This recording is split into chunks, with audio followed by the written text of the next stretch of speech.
Rudolf Steiner Secret Brotherhoods and the Mystery of the Human Double, Zurich, the 6th of November 1917, Lecture 3, Behind the Scenes of External Events 1. Many years ago, when I was working in Berlin and happened to be at a play, news of the assassination by an anarchist of the Empress of Austria in Geneva was as though wafted into the theatre during the performance. As this news came wafting in during an interval, I found myself standing near a man who was then a theatre critic in Berlin, but has since written well-known philosophical books. He was expressing his astonishment in rather a memorable fashion. He said, "You can be understanding about many things in the world, even if you find them unjustified and don't agree with them. But," so said the man, "it's incomprehensible and serves no purpose for an activist movement to kill a sick woman whose continued life could not have changed things in any important way and whose death had no obvious connection with any political ideas." I think that man was expressing an opinion that must surely be that of any sensible person in today's educated world. Therefore, we might draw the conclusion that things happen amongst human beings, things happen during the course of historical events that appear senseless when measured by the normal standards of life, things that even appear senseless if we try to explain them as some kind of mistake.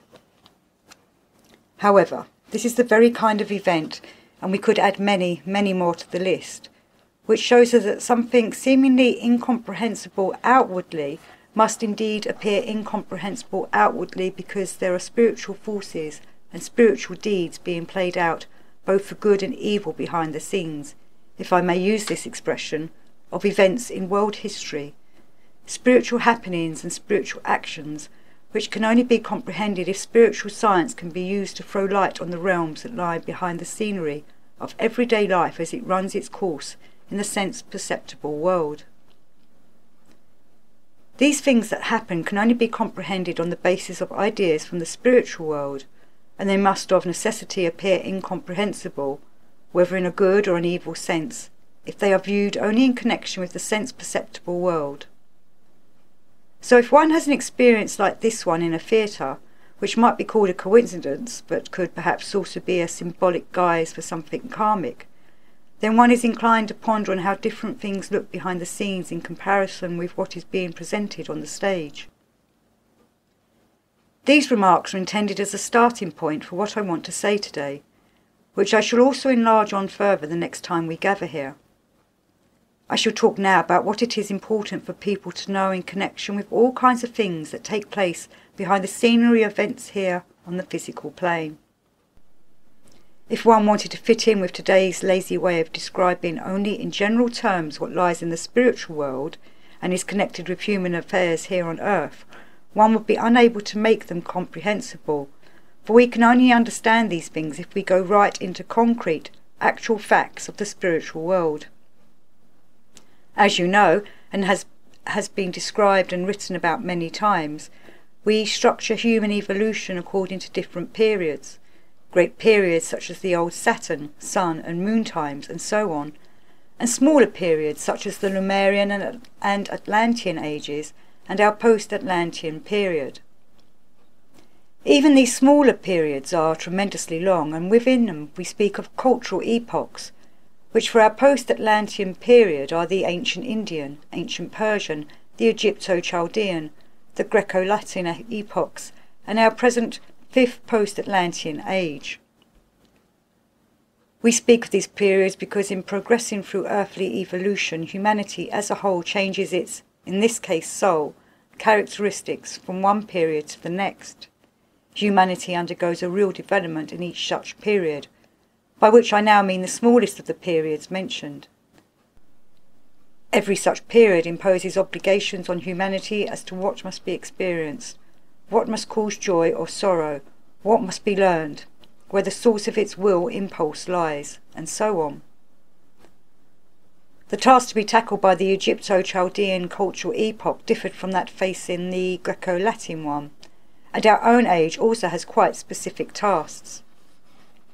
We can properly view the differences in the tasks facing these successive epochs with regards to the characteristics to be developed, specifically those to be discussed today. We can view these properly if we try to include in our considerations the experiences that belong to human life as a whole, and not only those that are important for external evolution, to which today's materialistic view wants to restrict itself. What is experienced externally by human beings on the physical plane is only one part of overall human life, which takes its course not only between birth and death, but also between death and a new birth. Life on the physical earth does not on its own give us the full picture of the successive epochs. In reality, the forces from the realm in which human beings spend their time between death and a new birth always come down and interact with the forces unfolded by them while they are here on the physical plane. What is involved is always an interplay between the forces unfolded by human beings after death and those which they unfold here on the physical plane. Throughout the whole period of the fourth post-Atlantean epoch, it was in order for human beings to be kept unaware about certain things. But many of the things about which the people of the fourth post-Atlantean epoch, the Greco-Latin epoch, could be kept unaware, are the very ones of which the human beings of the fifth post-Atlantean epoch must become more and more conscious. In fact, this fifth post-Atlantean age will anyway be one in which much that was formerly outside consciousness will have to enter into the consciousness of human souls. Such developments take place in accordance with certain spiritual laws. They are governed by a certain spiritual necessity.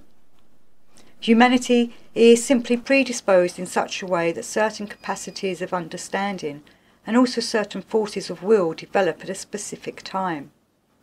During the fifth post-Atlantean age, humanity will become ready for certain things, just as it became ready for other things in earlier periods. Humanity becomes ready for these things. One such matter for which the humanity of this fifth post-Atlantean age is becoming ready is something that people today find especially paradoxical, because a large part of today's public opinion is striving in the very opposite direction and is wanting to guide people in this opposite direction. But it cannot be avoided. The spiritual forces that are inoculated into humanity, if I may use this phrase, during the course of the fifth post-Atlantean period, will be stronger than certain people will wish and stronger than what public opinion expects.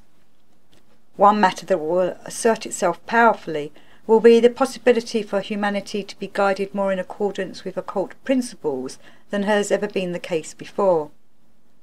It is characteristic of this development that during this fifth post-Atlantean age, certain conditions of power, certain strong capacities to be influential, must become concentrated in small groups of people who will have much power over other, larger masses.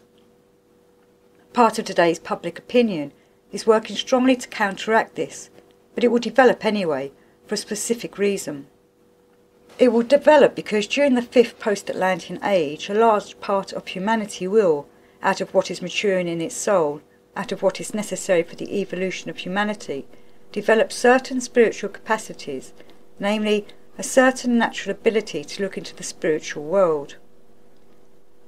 This part of humanity will certainly represent the best basis for what is to come in the sixth post-Atlantean age, the age that will follow our present one, but in the fifth post-Atlantean age, during which it is making these preparations. This part of humanity will have little inclination to turn its attention strongly to matters of the physical plane. It will be concerning itself a great deal with bringing the life of heart and soul onto a higher level and putting certain spiritual matters in order. And because of this, others, who are rather less suited to such spiritual life, will be enabled to seize certain conditions of power for themselves. There is a degree of inevitability about this, and it is something that was much discussed during the final third of the 19th century in those circles who know about such things. There was constant discussion of the urgent necessity to ensure that this possibility should be guided not into evil but into good paths.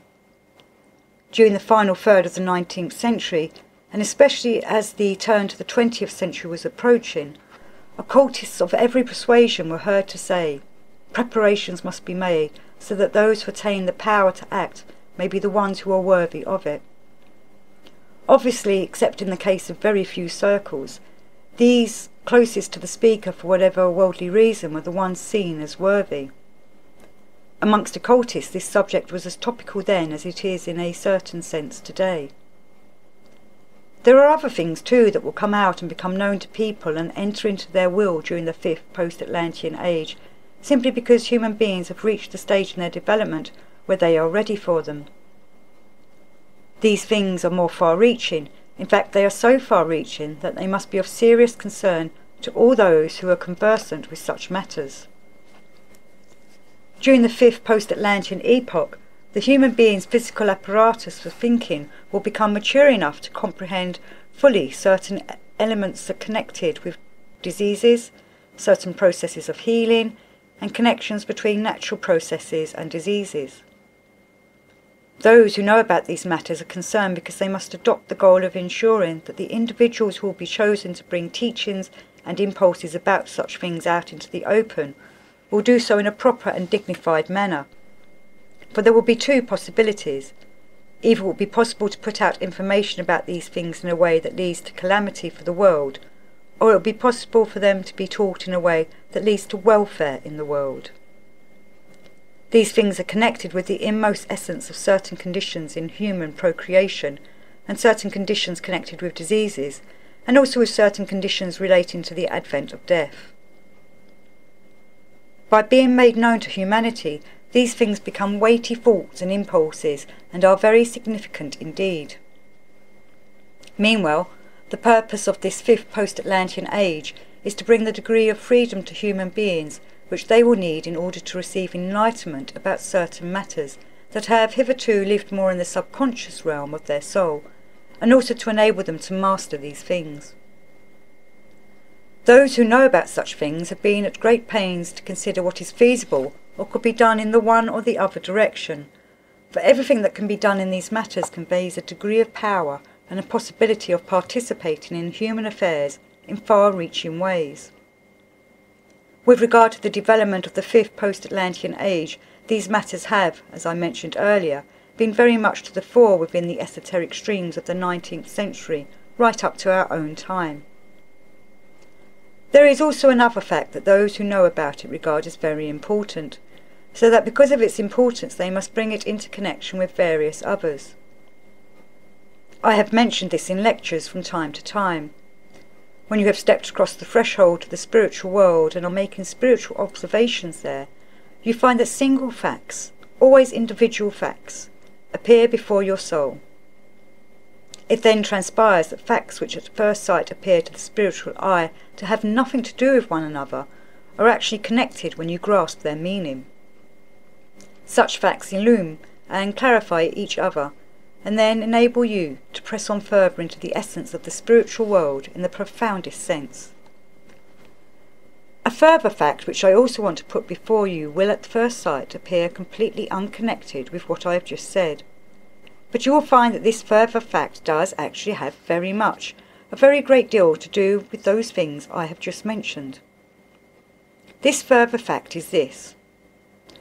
On turning today to the souls of human beings who have died and on becoming acquainted with what I might call their life situations, we find that there are some among them who are extremely worried after death about becoming acquainted with those souls who met their earthly end in situations like that which befell the Empress of Austria in Geneva.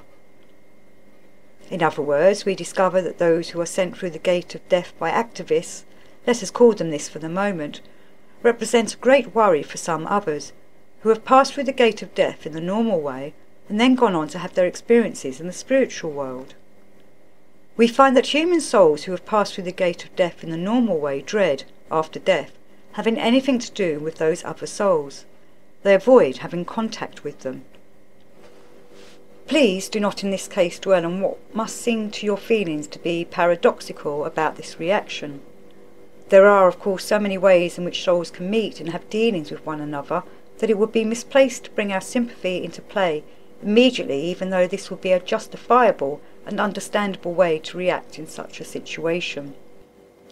We have to look objectively at the facts in a case like this. And the fact here is that souls who have had a normal passage through the gate of death shy away from souls who have been guided through the gate of death by the deeds of activists. These two things, this last mentioned fact and what I explained before, are linked, and the link is quite specific. On looking more closely, we find that the souls who have been violently propelled through the gate of death know something in the spiritual world after death which the other souls do not want to learn about from them at the wrong time. They do not want to learn about it sooner than would be beneficial. The situation is that the souls who have passed violently through the gate of death retain something on account of having lost their life in that way here in the physical world. They have retained certain possibilities of being able to make use of forces which they have had here, for instance the force of the intellect. So from over there, from the spiritual side, these souls can use the forces that are bound to the physical body and do quite different things with them than can be done with them here in the physical body. This enables them to know certain things sooner than is actually beneficial in the overall process of human evolution. Thus it is remarkable that what appears to be meaningless, namely a number of those actions by activists, is now revealed to have a meaning, albeit a very dubious one. To those who understand what is going on, these acts appear in rather a strange light. Here in the physical world we say a lot of nonsensical things that are supposed to be meaningful, but do not mean anything on closer inspection. Here in the physical world we say, these people, these activists who murder people, are only doing it in order to draw attention to the misery in the world. It is a means of incitement and so on. But if you analyse the matter and try to bring it into the context of social laws, you notice immediately that none of this has any meaning. It becomes meaningful, however, if you know that souls sent up into the spiritual world by such means understand things up there which they ought not to understand yet, and which souls who have died in the normal way even shy away from.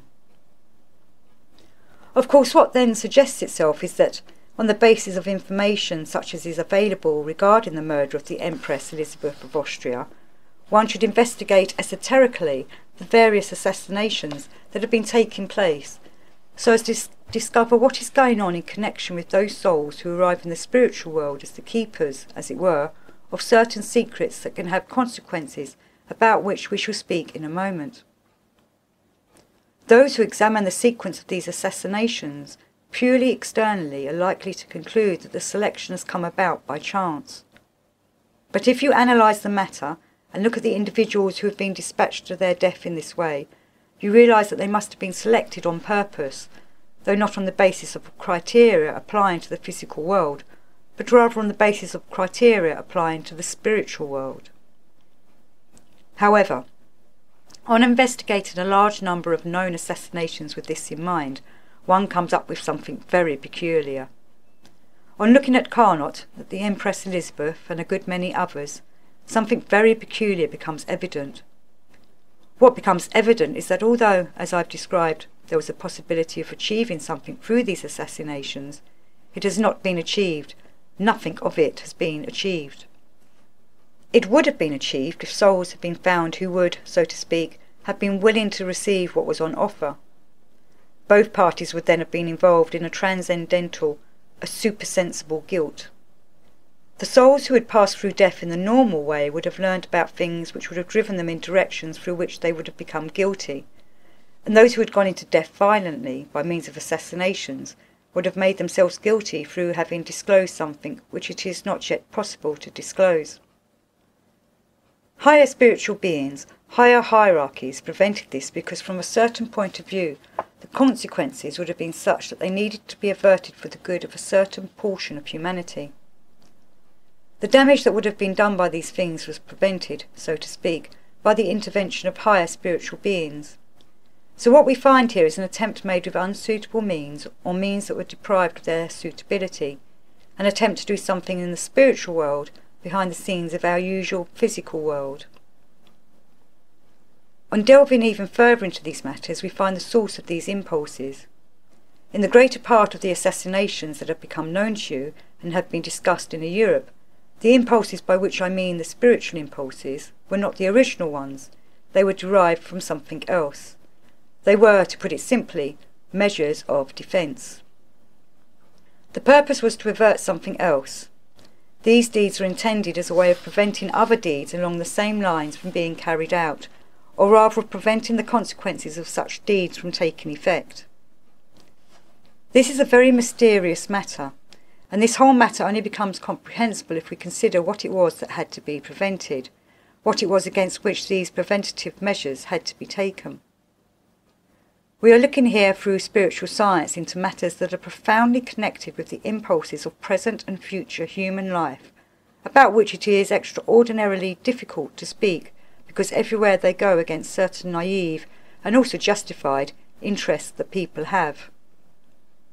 This whole matter only becomes comprehensible when we bear in mind that everything I've so far told you, that all these ventures of assassination I've so far mentioned, were actually guided amateurishly in a dilettante fashion, without thorough knowledge of the occult circumstances, because they were born out of a kind of fear as preventative measures, and were also not guided uniformly.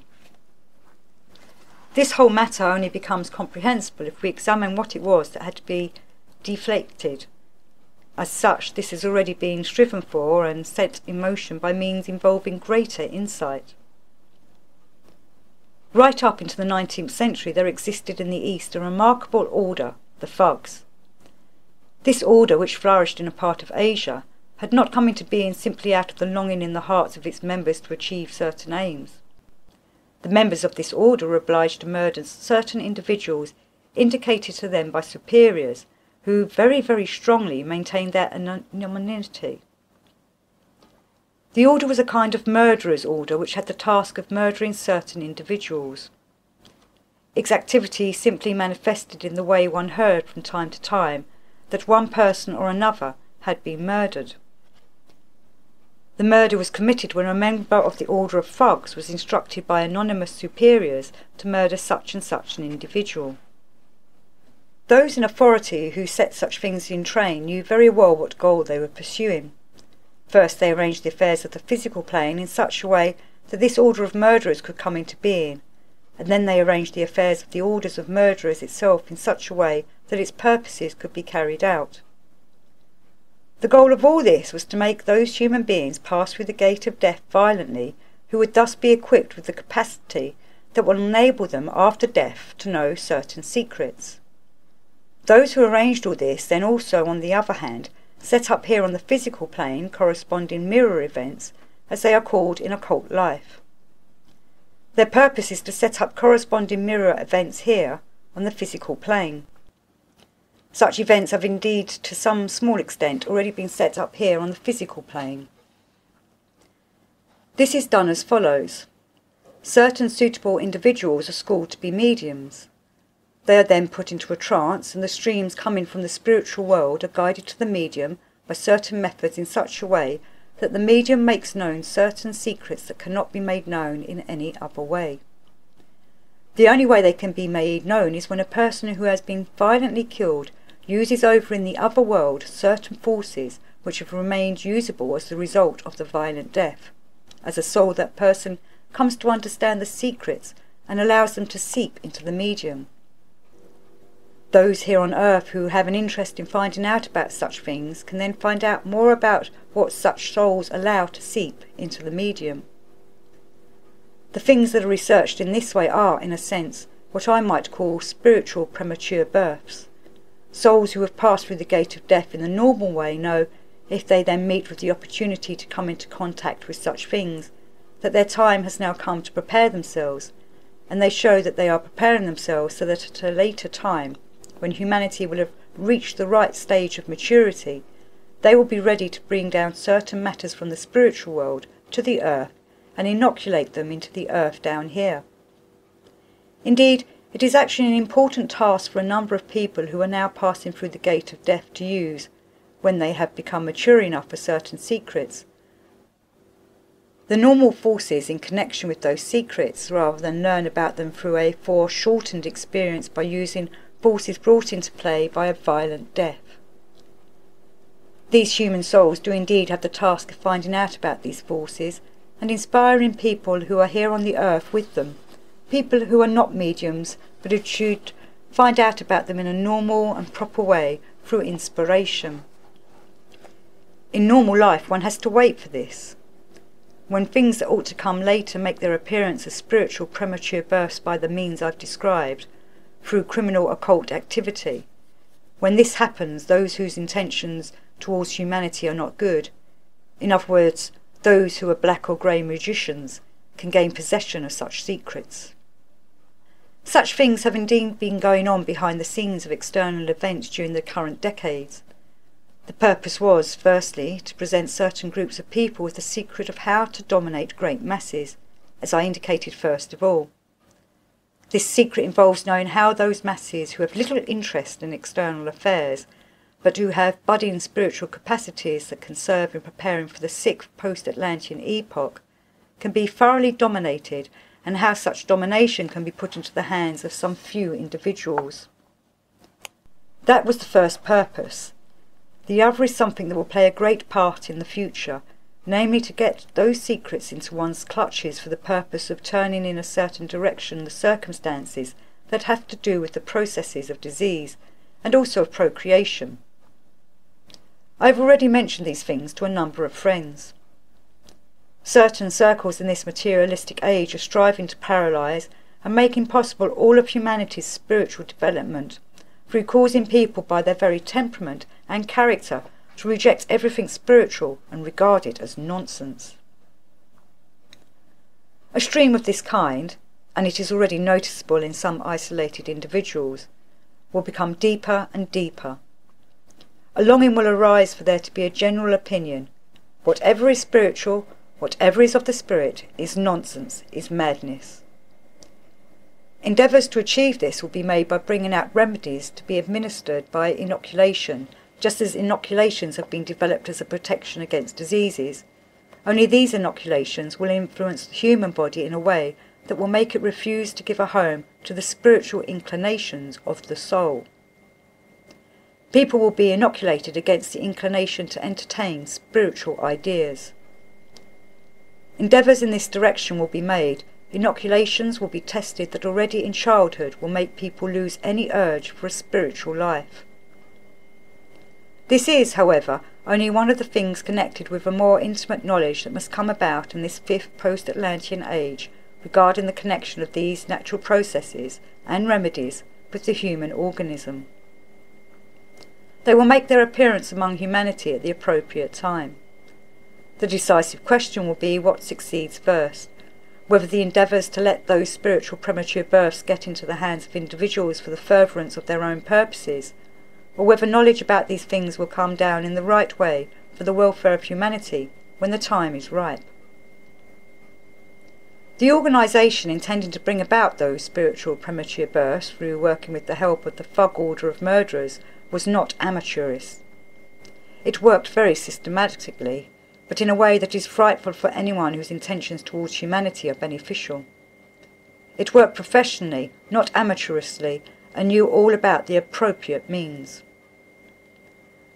Because there were these endeavours to bring down too early from the spiritual world by certain means something that must come during the course of human maturity in the fifth post-Atlantean age, and get it into the egoistic possession of a part of humanity, that then arose the anxious uneasiness in others which came to the fore like a counter-image in the form of activism. But it was amateurish because it was born of fear. Its intention was to help, but its endeavours made use of unsuitable means. What is going on behind the scenes of external events is very significant. These things would not be under discussion here today if there were not the binding need to draw them to the attention of those who are able to hear what is being said through having had some preparation in the matters of spiritual science. It is necessary for such things to enter into the consciousness of the humanity of the fifth post-Atlantean age. Only if they do enter into the consciousness of the humanity of the fifth post-Atlantean age will those things be achieved which must be the goal of earthly evolution. The time must come when individuals take up the irksome task of thinking not only in the way thinking is taught by so-called educated people in the universities. A time must come when a number of individuals declare their willingness to take upon themselves this irksome view of the world which derives its direction, its concepts, and its ideas out of the spiritual world. Humanity must not be allowed to remain in the dormant state it wants to retain with those abstract, generalized concepts not only striven for, but also called noble by the materialistic age. Anyway, when you consider what I've been pointing out, you realise that there are a good many ways of using the streams coming over from the spiritual world in order to do harm here on the physical earth in the 5th post-Atlantean age. There are a number of possibilities for this, one of which I've pointed out today. And the fact that one must stress the need for some souls to absorb such knowledge consciously ties in with the whole fundamental character of our age. The second half of the 19th century was a very important time. In one circle of our friends or another, I've often pointed out that the year 1841 was a crisis year, a year of decision. This is not obvious if you look only at the events which took place here in the physical world, for it is necessary to see these in conjunction with what is going on in the spiritual world. The year 1841 was indeed a critical year for the introduction of the materialistic age, because that is when a certain battle began in the spiritual world, a battle of certain spirits of darkness, one might call it, who belonged to the hierarchy of the Angelo. They fought this battle in the spiritual world until the autumn of 1879. They had various specific aims, of which we shall mention only one today. Between 1841 and 1879, the decision was to be taken as to whether a certain sum of spiritual wisdom could be brought to maturity in the spiritual world, so that from the final third of the 19th century onwards it could gradually seep down to the earth and enter human souls, and there stimulate spiritual knowledge, knowledge of the kind that today we call the knowledge of spiritual science. Such knowledge has only become possible since the final third of the 19th century. The purpose of those angel-eye spirits between 1841 and 1879 was to prevent the maturing over there in the spiritual world of what was supposed to seep down. But those spirits lost the war they waged for decades against the spirits of light. In 1879 something then took place on a smaller scale, which had taken place repeatedly during the course of evolution, and has always been expressed by a particular symbol, Michael or St. George triumphing over the dragon. In 1879 too, the dragon was overcome in a particular matter. The dragon was those angeli beings who strove for but failed to achieve what I have explained. So in 1879 they were thrown out of the spiritual world and into the realm of human beings. This was the fall of the angeli, beings from the realm of the spiritual world into the realm of human beings. So now they move about here amongst human beings. They are here, sending their forces into the thoughts, feelings and will impulses of human beings by making mischief of one kind or another. By losing the battle they have failed to prevent the arrival of the time when the spiritual wisdom is filtering down. This spiritual wisdom is now here and will continue to develop ever more and more, and then human beings will have the ability to see and comprehend the spiritual world.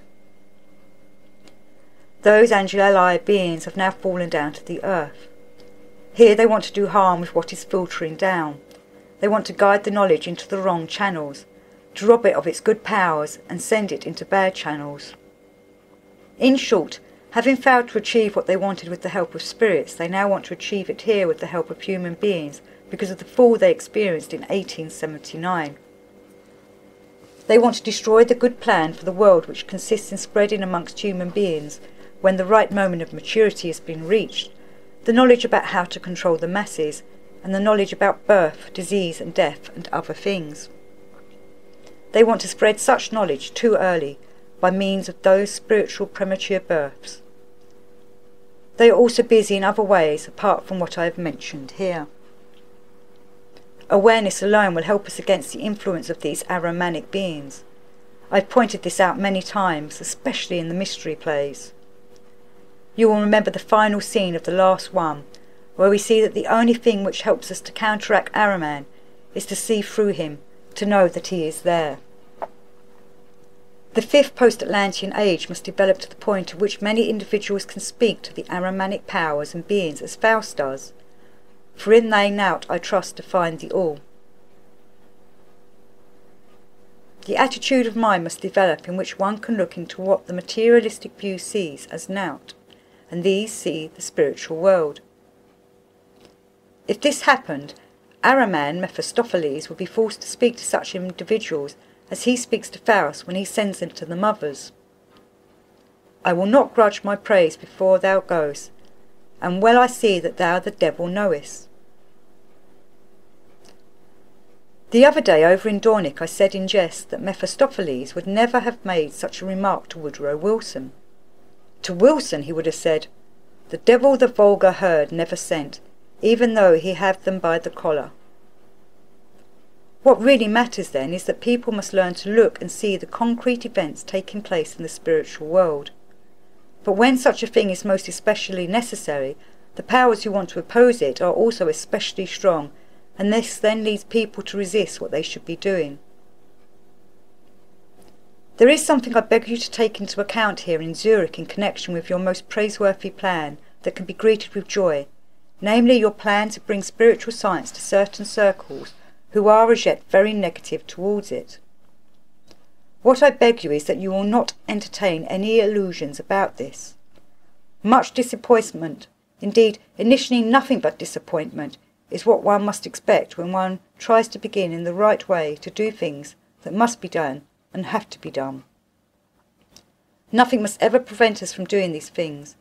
We must be so filled with the impulse, which is the necessary impulse for the present time, that we do what has to be done, regardless of whether the consequences, in this instance too, lead more in the one direction or more in the other.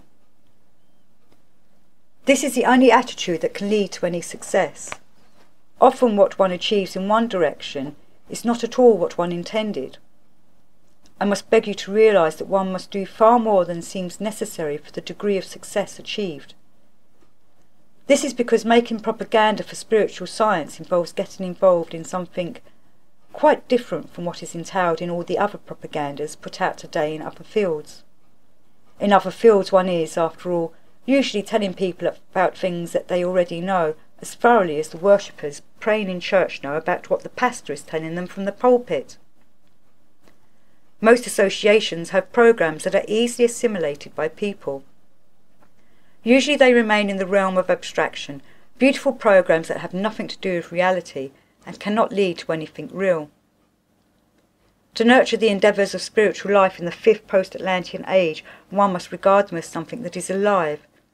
But look at living creatures, and you will see that spiritual life is a mirror image in natural life. Do the fish in the ocean refrain from laying countless eggs that will perish? Consider how many fish eggs actually turn into fish. Myriads perish. This is how things are in life, and it is also how things are in the spiritual life. For years and years you can speak again and again to huge crowds, but you must be satisfied if amongst all those huge crowds just a few individuals are touched with enthusiasm, but that is how things are in the living world. We can really only achieve something by imitating nature, which is the mirror image of the spirit.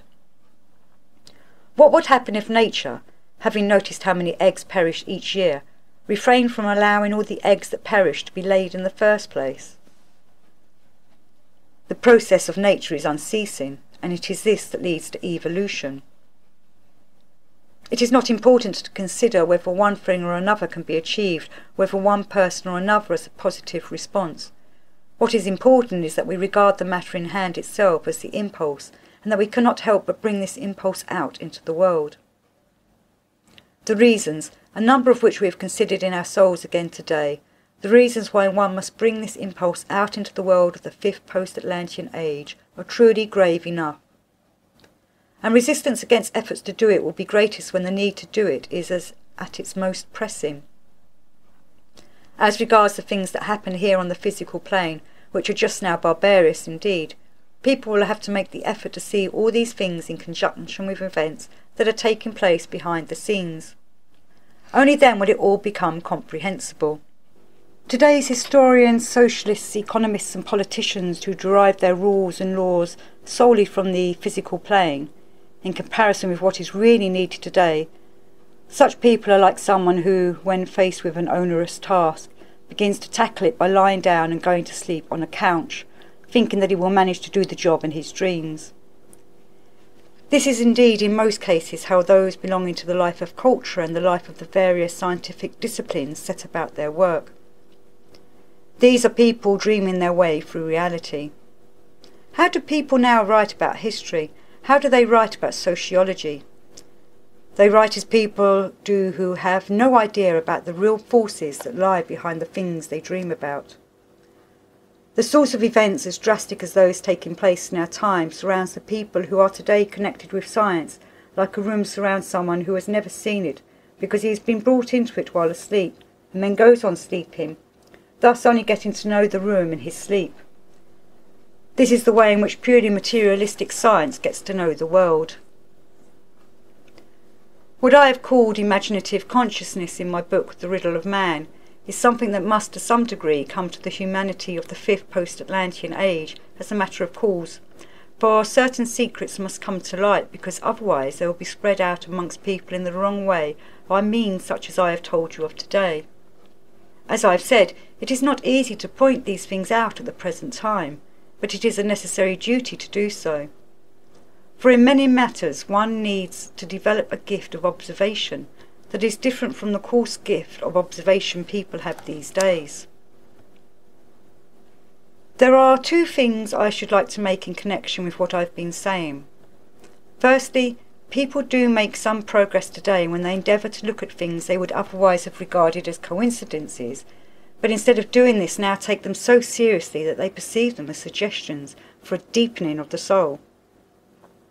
Suppose you read of a particular person having died at a specific place and at a specific time. A number of things will suggest themselves to you if you ask yourself what would have happened if that person had died 3 months earlier or 3 months later. This is, of course, merely a question concerning supposed possibilities, but if you ask yourself such a question you can be sure that it can awaken forces in you for which you will reach different insights. Or perhaps you are travelling on a train and have a very important conversation with someone, a conversation that means a great deal to you, or something similar.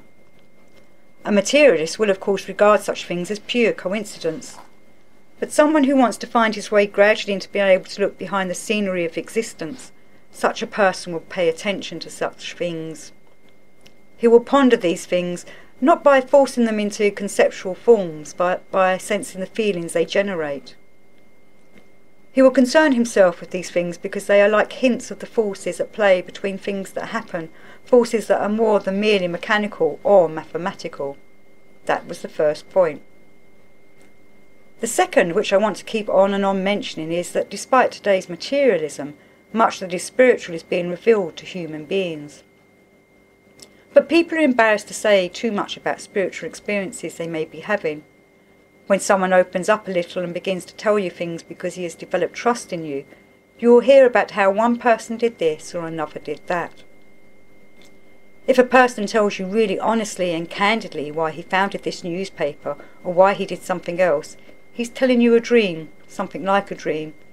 He's describing these things as suggestions coming from the spiritual world. You will find this happening everywhere, much more than you would imagine. Many more things are put into practice out of spiritual impulses than you would think. Only people are embarrassed to admit this because others do not take them seriously if they talk about such things. So it is good to deepen your soul's intention in both these directions. Firstly, to watch closely when something happens that attracts your attention, for this might be a hint coming from somewhere. And secondly, to notice how things are revealed to people out of the spiritual world, either in a good or a bad sense.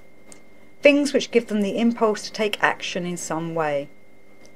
This happens nowadays more than one would imagine. These are the matters I wanted to draw to your attention today. Next time we shall talk further about them.